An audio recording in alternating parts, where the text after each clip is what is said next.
Coffee, it is a huge commodity, as we all know. Some consider it being second only to oil. As big as it is, it still comes down to the simple element of it is from human hands. It is the heart of what people do. Families build their livelihood around coffee. My name is Angel Chiza.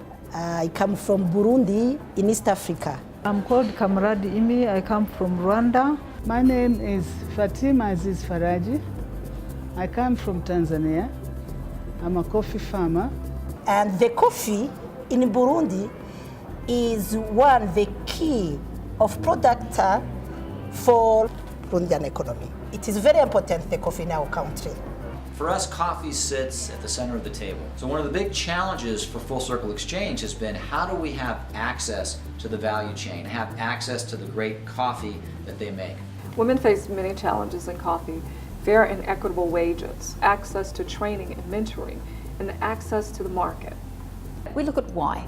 Why is it that women are concentrated down the low value end of the value chain? Why is it they're not getting paid? Why is it they're not getting good money for the coffee that they're actually selling? And we found that one of the reasons is that they're not organised. They're not in associations. The International Trade Center and the International Women's Coffee Alliance teamed up to host the leadership training program in Nairobi, Kenya. We brought together many women from across Africa who told us what they actually wanted to achieve over the course of the next 3 years.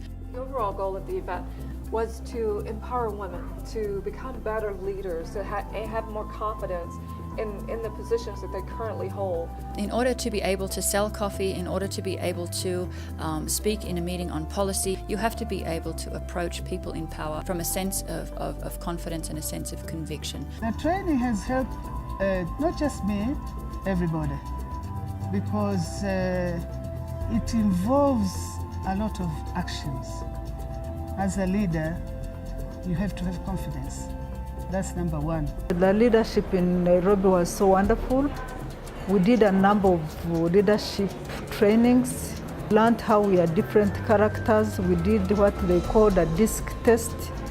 So we really learned a lot of things that we were able to interact with each other. We're able to how we can communicate to different characters, not thinking who you are, your neighbor should be the same. So it was really wonderful. We spent a week just kind of getting to know ourselves a bit better, getting to know each other. I learned a lot about women in coffee and just women in trade. We really embraced the opportunity to be there. And there was definitely a real gratitude and sense of, I'm not going to let this go to waste. I really need to take what's been given by the ITC and the IWCA and really make it work where I am. It was like getting a cup of confidence. When we had the leadership and mentoring training in Nairobi, what the women were so excited about was they actually got to taste coffee from other countries, and so they became more confident. They're empowered when they have the confidence, and this is what comes through not just being a single coffee farmer, but now being part of a network.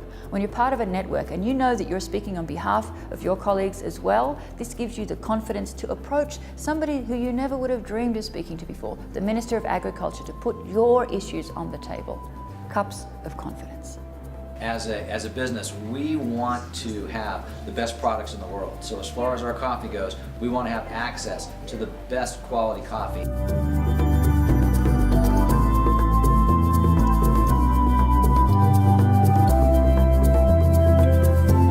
For the Nairobi training, we were fortunate to be able to select a small group of women who were trade ready to go on to attend ITC's Women Vendors Exposition and Forum happening in Mexico City. I highly appreciate IWCA and ITC for giving us this opportunity of coming and we meet consumers, we meet buyers.